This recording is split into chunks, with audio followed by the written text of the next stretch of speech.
Surat police વારંવાર સાચી રક્ષક હોવાનો અહેસાસ કરાવી રહ્યો છે.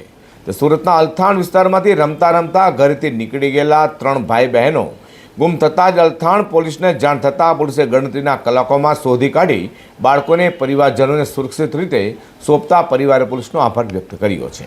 સુરતના અલથાણના સુધર્મ ભવન પાસે રહેતા એક શ્રમિક પરિવારના 3 બાળકો શુક્રવારે સવારે 11 વાગ્યાની આસપાસ પોતાના ઘર નજીક રમી રહ્યા હતા. આ દરમિયાન રમતા રમતા 3 બાળકો ક્યાંક નીકળી ગયા હતા અને મોડી સાંજ સુધી પરત ફર્યા નહોતા. ગુમ થયેલા માસૂમ બાળકોમાં 13 વર્ષની અને 6 વર્ષની 2 બાળકીઓ તથા એક 9 વર્ષના બાળકનો સમાવેશ થાય છે.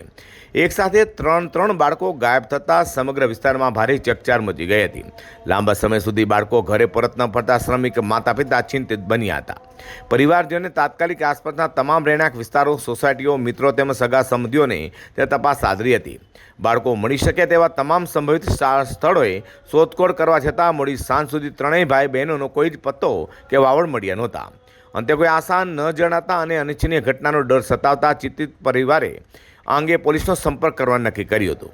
તો એક જ પરિવારના 3 સગીર વયના બાળકો ગુમ થઈ હોવાની ગંભીરતાને ધ્યાને લઈને પોલીસ તંત્ર તાત્કાલિક એક્શનમાં આવ્યું હતું અને ઘટનાની જાણ થતાં જ ઉચ્ચ પોલીસ અધિકારીઓ સહિતનો કાફલો પણ દોડતો થયો હતો.